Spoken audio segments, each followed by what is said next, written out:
Right. So we're diving deep into emotional intelligence today. Oh, yeah. And you guys gave us a great place to start with this clip from Zach Moikas's YouTube channel. Oh, yeah? He's the founder of La Moikasas, and he's making this really interesting argument that emotional intelligence might be even more important than like traditional book smarts. Right. What really stood out to me was that he's bringing this like francophone African perspective to the table. Yeah, You know, I love that. it's not a lens we usually see emotional intelligence through. It's so refreshing, right? He's really challenging a lot of our assumptions about intelligence. Yeah. Especially in Western cultures, we're always talking about IQ and like standardized test scores. Mhm. And Zach is like, wait a minute. In a lot of the world, emotional intelligence is what you need not just to like succeed, but to actually survive. So true. Okay, so let's break this down a little bit more. Yeah. Zach talks about this difference between like school smarts and emotional intelligence. Mm-hmm. He's got this great line. In practical life, school intelligence is not enough to impose yourself to live above average. It's so true. What do you think he means by that? I think what he's getting at is that we often prioritize like logic and reason over understanding and managing emotions. Right. It's like we're taught to solve for X in a math equation, but not how to deal with a disagreement with a coworker Mm-hmm. or build a strong relationship with a partner. Yeah. And that's where Zach's stories are so powerful. They're not just entertainment. Totally. They're these like concrete examples of emotional intelligence in action. Right. You're so right about the stories. Like take that one where he's trying to change his plane ticket. Oh my gosh. I mean, haven't we all been there? Yes. You're stressed out. You're dealing with this like grumpy airline employee. Totally. You just want to get your ticket changed and get on your way. It's like a classic travel nightmare. It is, but Zach doesn't let it get to him. Okay. Instead of getting sucked into the negativity, he just pauses and says, nice blouse to the employee. Oh, I remember that part. It's such a simple thing, It is. but it totally changes everything. It's like magic. Yeah. She completely softens and she ends up going above and beyond to help him. Yeah. She even like upgrades him to business class. You know, it's funny because it makes you wonder, Mm-hmm. like, is a well-placed compliment really that powerful? Well, I think it's more than just flattery. Okay. Zach's compliment shows us a few things about emotional intelligence. Mm-hmm. First, he was able to recognize the employee's emotional state. Right. She was clearly stressed out and unhappy, Yeah. but instead of like mirroring that negativity, he shifted the dynamic by focusing on something positive. So it's not just about being nice. No. It's about understanding the emotional currents in a situation and using that awareness to navigate them. Exactly. It's about adapting your behavior to get a positive outcome, I like that. which in Zach's case was getting his ticket changed. Yeah. It's a subtle but really important distinction between like emotional intelligence and just being polite. So what can we learn from this? Right. Are you saying we should all go around complimenting everyone to get what we want? Well, not exactly. Go. But I do think it shows us that understanding and influencing emotions can be just as important as logic and reason. Mm-hmm. Think about it. Yeah. How many conflicts could be avoided? How many deals could be closed? How many relationships could be deepened? Wow. If we all got a little bit better at reading and responding to emotional cues. That's a great point. You know, that makes me think about something else Zach talks about. What's that? He seems to be saying that emotional intelligence might actually be more important than book smarts, Mm-hmm. especially in certain cultures and situations. He makes a really good case. Yeah. He tells the story about a friend who lost a job opportunity in Saudi Arabia because he kept preaching Christianity to his colleagues. Oh, yeah. Now, that might seem perfectly fine in some places. Yeah. But in Saudi Arabia, it was a huge cultural faux pas. Not exactly the best way to impress your new boss. Definitely. So emotional intelligence also means understanding cultural norms Absolutely. and how those norms influence how people express and interpret emotions. Right. What might seem assertive in one culture could be seen as aggressive in another. Totally. And those misunderstandings can have real consequences. That's so true. And this is where that idea of neuroplasticity comes in, right? Zach talks about how our brains physically change when we learn new things. Yeah, like learning to play an instrument or a new language. Exactly. So he seems to be saying that we can actually train our brains to become more emotionally intelligent. It's exciting, isn't it? It is. It's like instead of just assuming some people are naturally good at this emotional intelligence stuff, Right. maybe it's something we can actually develop and improve over time. It's empowering. It is.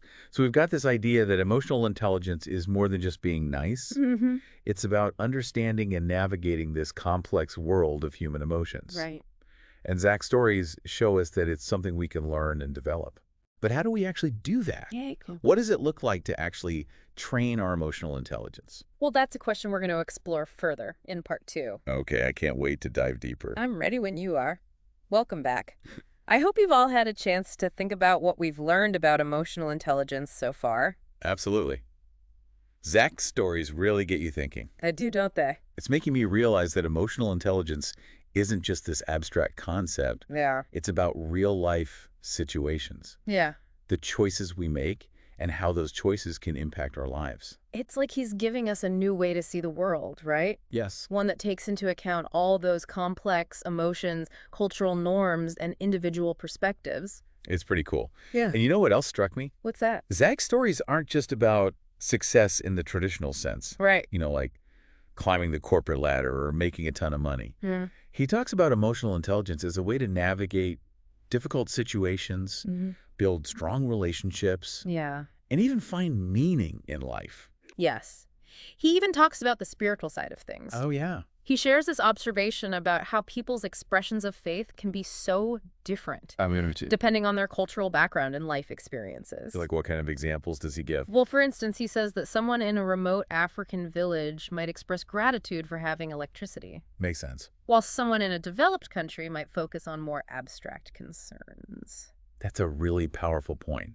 Right. Like, there's no one-size-fits-all approach to spirituality. Right. Or emotional intelligence, for that matter. Exactly. It's Yeah. about being aware of those nuances and adapting your understanding. Which makes you wonder, Yeah, is there even a universal definition of emotional intelligence? that's a great question. Or is it something that's constantly evolving and being shaped by different cultures and contexts? Researchers are still trying to figure that out. Really? There's definitely a Western bias in a lot of the early research on emotional intelligence, which emphasizes individual achievement and self-management.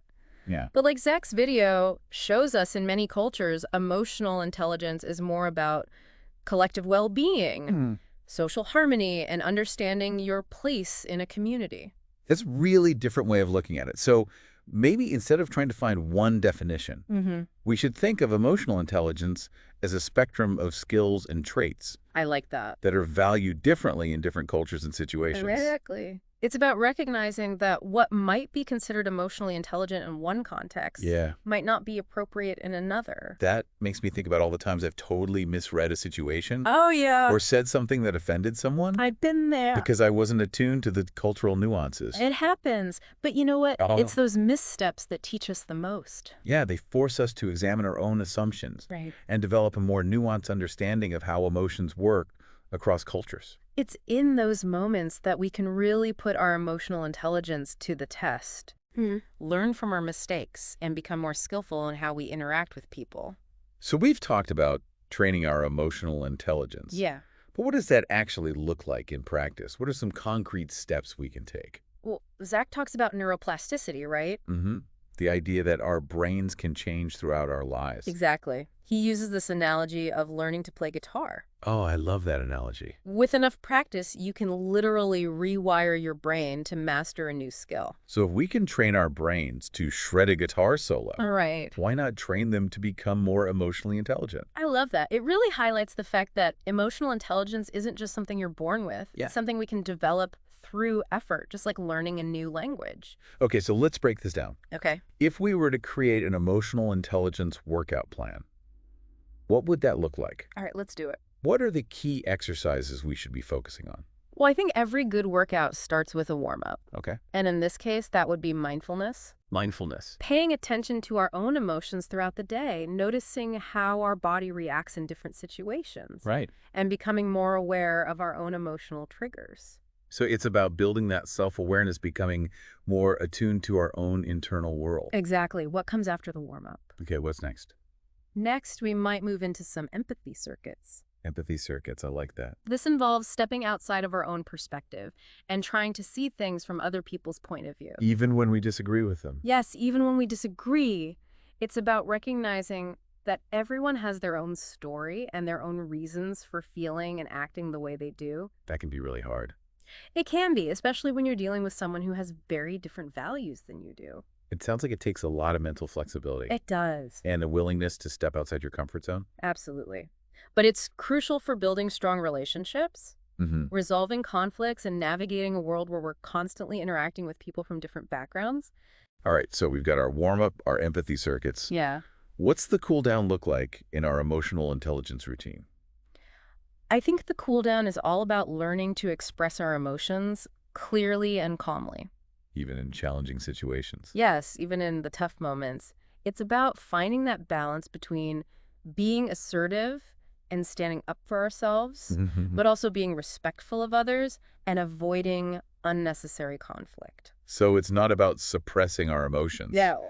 or pretending everything is fine. Not at all. It's about learning to communicate our feelings in a way that's both authentic and constructive. I like that. So it's about mastering emotional regulation. Exactly. And just like any other skill, it takes practice to build up those muscles. So we're not going to become emotional ninjas overnight, Probably not. but with consistent effort, we can gradually improve our ability to manage our emotions Yes. and navigate those challenging situations with more grace and ease. I love that. Okay, so we've got our warm-up, our main workout, and our cool-down. But Zach seems to be saying that it's not enough to just go through the motions.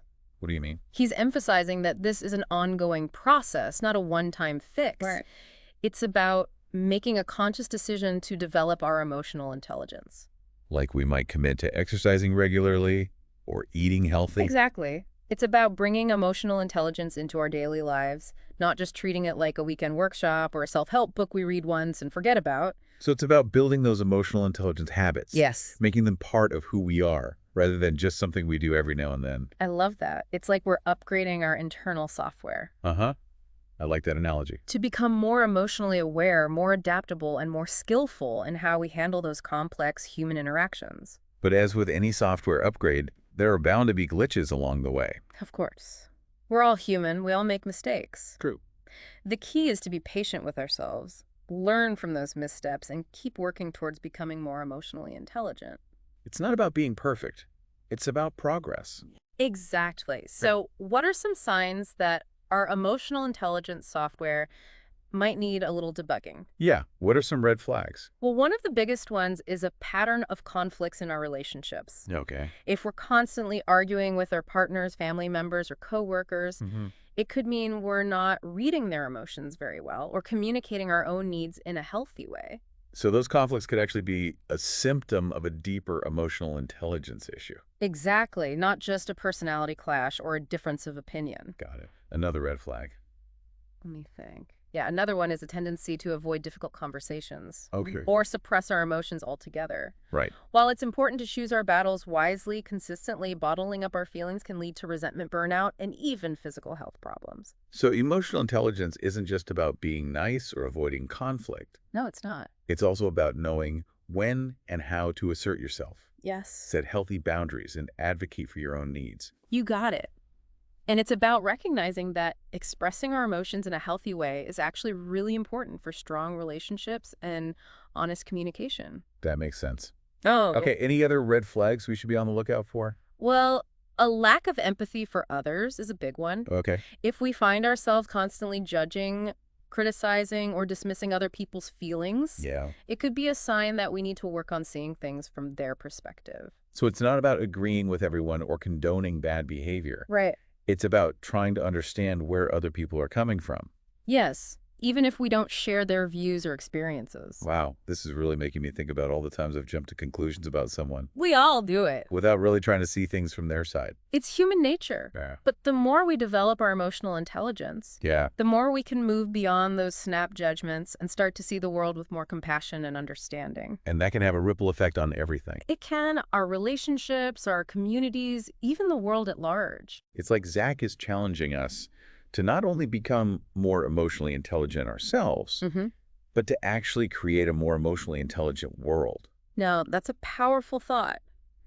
What if we all started prioritizing emotional intelligence alongside other types of intelligence? What if we taught it in schools and workplaces? Exactly. What kind of world could we create if we all became better at understanding and navigating human emotions? It's an amazing vision, It is. but it also feels kind of daunting. Yeah. Where do we even begin to do something like that?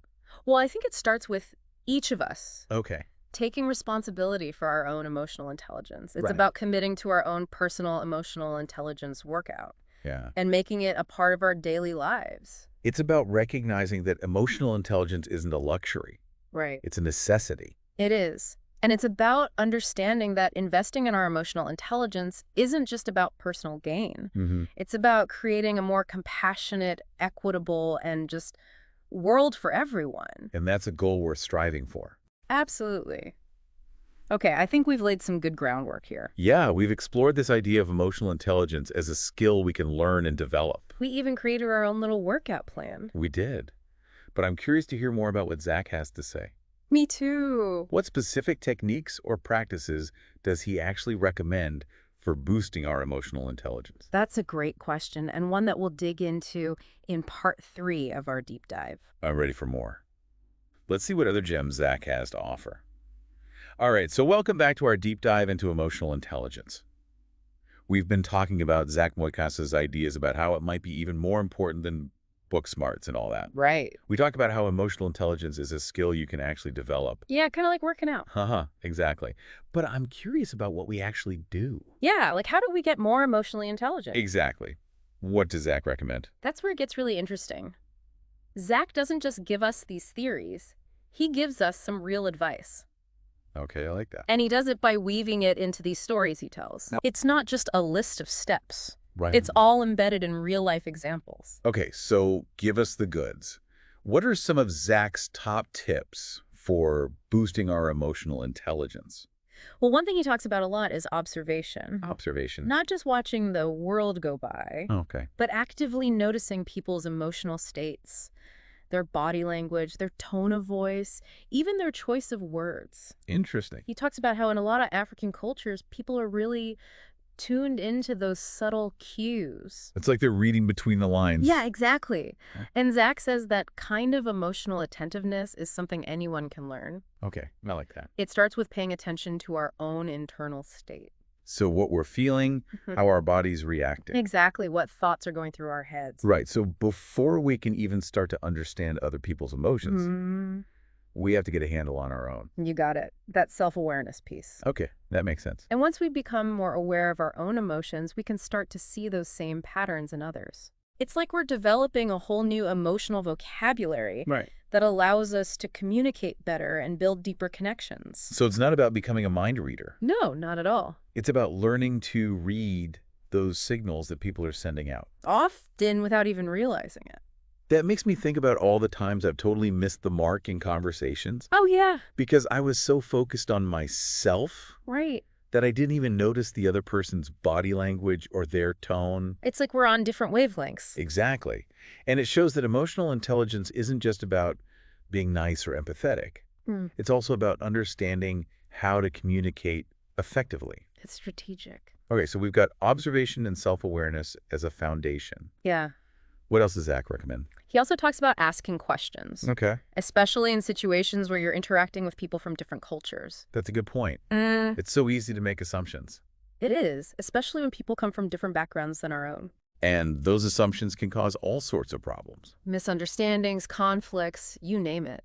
Right, so Zach is saying we should approach those situations with curiosity. Yes. Asking open-ended questions that let the other person share their perspective without feeling judged.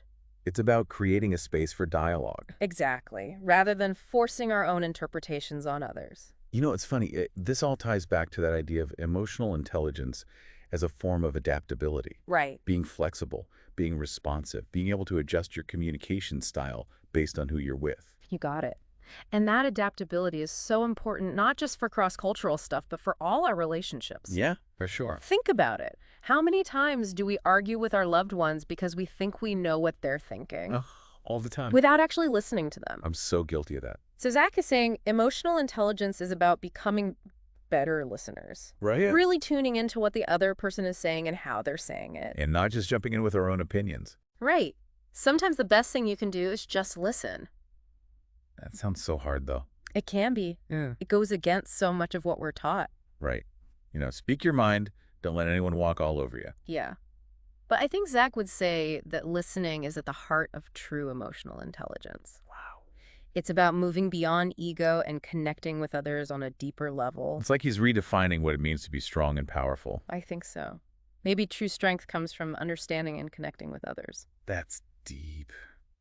Okay, so we've got observation, self-awareness, asking questions, and listening deeply. Yeah. Any other advice from Zach? He also talks about self-regulation. Self-regulation? What's that? It's about managing our own emotional responses in a healthy way. Okay. He knows we're all going to feel negative emotions sometimes. Anger, sadness, frustration. Right. But it's how we choose to react to those emotions that matters. So it's not about pretending we're not feeling them. No. It's about finding healthy ways to cope. Exactly. And that's where those emotional intelligence reps come in. Oh yeah, like our workout plan. Practicing mindfulness, taking care of ourselves, finding strategies that help us calm down. I love that idea that emotional regulation is a skill we can build. It takes the pressure off. It does. We don't have to be perfect. Right. We can just experiment and see what works. Exactly. Some people love meditation, others find peace in nature. Totally different strokes for different folks. The key is to find what helps you feel grounded and at peace. I love it. So Zach's video isn't just about understanding emotional intelligence. Right. It's about giving us the tools to actually improve our lives. He's giving us a roadmap for personal growth. And it all starts with our emotions. It all connects our emotions, our relationships, our place in the world. Wow, this has really been eye-opening. I feel like Zach's insights are going to stay with me for a long time. Me too. We've just scratched the surface here. There's so much more to learn about emotional intelligence. That's what makes it so exciting. This deep dive has definitely inspired me to keep learning and keep growing. Well, on that note, I think it's time for us to wrap up this conversation. But keep exploring these ideas, keep asking questions, and keep practicing those emotional intelligence reps. The journey is just beginning. And who knows what amazing things you might achieve when you unlock the power of your own emotional intelligence. Until next time.